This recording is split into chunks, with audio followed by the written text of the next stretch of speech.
Hi friends, welcome to our channel. இன்றைக்கி வீடியோவில் என்ன பார்க்க போகிறோன்னா அவரைக்காய் குழம்பு தாங்க. அவரைக்காய் குழம்பு எப்படி செய்யுதுன்னு பார்க்கலாமா? அதுக்கு முன்னாடி நம்ம சேனலை சப்ஸ்கிரைப் பண்ணலாம், சப்ஸ்கிரைப் பண்ணிக்கோங்க. நான் ஒரு 1/2 kg அவரைக்காய் எடுத்திருக்கேன். அதை க்ளீன் பண்ணி எடுத்துக்கிறேன்.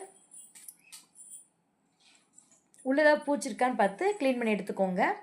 க்ளீன் பண்ணதை ஒரு 2 டைம் 3 டைம் அலசி எடுத்துக்கோங்க.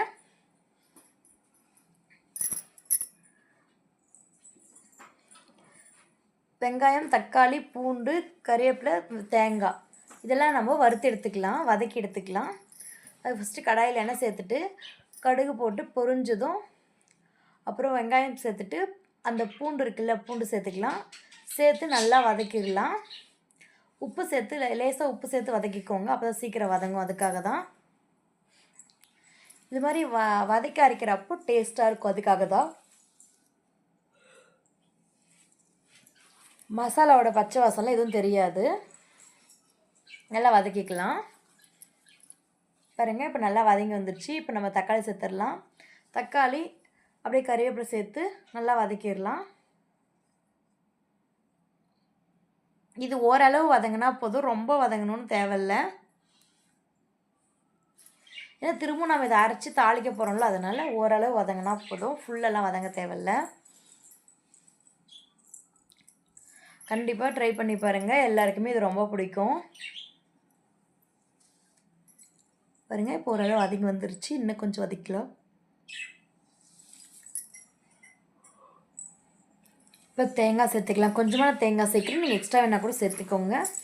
தேங்காய் சேர்த்து நல்லா வதக்கிக்கலாம். இப்படி நம்ம வதக்கி அரைக்கிற இப்போ பார்த்திங்கன்னா பச்சை வாசம் வராது. அதுக்காக தான் வதக்கி அரைக்கிறது. ஒரு குட்டிஸாக கொஞ்சமாக புளி சேர்த்துக்கோங்க. ஒரு நெல்லிக்காய் சைஸே புளி சேர்த்துக்கோங்க. கொஞ்சம் புளிப்பாக இருந்தால் தான் நல்லாயிருக்கும். புளிக்குழம்பு இது நல்லா புளிப்பாக இருக்கணும். இப்போ மஞ்சத்தூள், வீட்டு குழம்பு மிளகாய் தூள் அவ்வளோதாங்க சேர்த்து நல்லா ஒரு 2 செகண்ட் வதக்கிக்கோங்க போதும். ஏன்னா ரொம்ப வதக்கிங்கன்னா இது இதோட ஸ்மெல் வர ஆரம்பிச்சிடும். அப்புறமா ஆற வச்சு இதை ஒரு மிக்ஸி ஜாருக்கு மாற்றி அரைச்சி எடுத்துக்கலாம். பாருங்கள், ஆறிடுச்சு. மிக்ஸி ஜாருக்கு மாற்றி அரைச்சி எடுத்துக்கலாம்.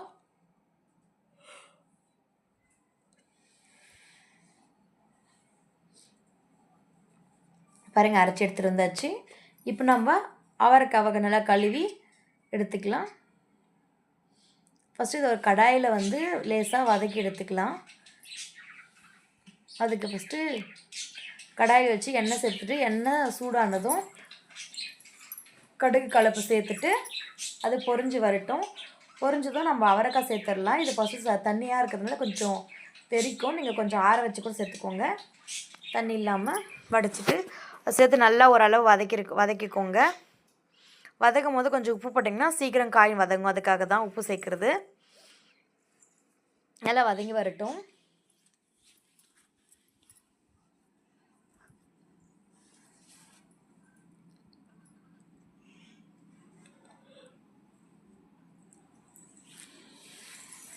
பாருங்கள், இப்போ நல்லா வதங்கிருச்சு. இதை நான் ஒரு பாத்திரத்துக்கு மாற்றிக்கிறேன்.